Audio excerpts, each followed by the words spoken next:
जैसे कि मेरे पास पेशेंट्स आते हैं, काफ़ी पेन में आते हैं पेशेंट। कई लोगों को नी रिप्लेसमेंट ऑलरेडी एडवाइज्ड होता है, एडवांस ऑस्टियोआर्थराइटिस के पेशेंट होते हैं, तो मैं उनको असेस करता हूँ। पेशेंट्स को सर्जरी के बाद हमें एक प्रॉपर नी मूवमेंट देना है, कंप्लीट मूवमेंट देना है पेशेंट को, एक पेन फ्री मूवमेंट देना है जिससे पेशेंट बहुत अच्छे से चल पाएँ, सारी अपनी एक्टिविटीज़ कर पाएँ, जैसे कि ड्राइविंग कर सकें, अपने और भी डेली रूटीन एक्टिविटीज़ हैं वो सारे कर सकें। तो इसके लिए एक हमने अमेजिंग टेक्निक डेवलप करी है जिसको हम कहते हैं 5D रोबोटिक टेक्निक।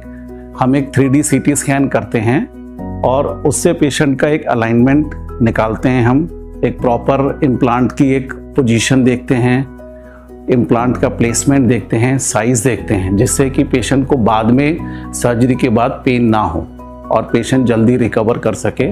उस ब्लूप्रिंट को बना के हम सब चीज़ों का प्रिपरेशन करते हैं। उसके बाद पेशेंट को OT में लेके जाते हैं, एक रजिस्ट्रेशन करता है रोबोट OT में नी का।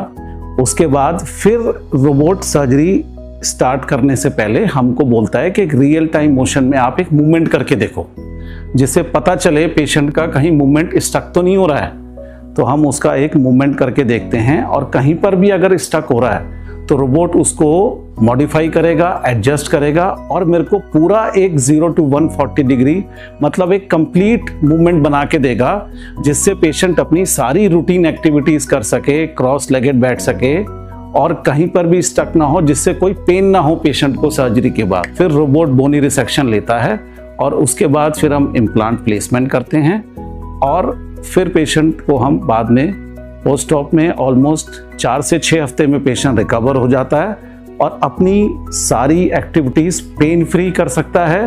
पहले जब उसका नी ठीक था उतनी सारी एक्टिविटीज़ वो अगेन कर लेता है।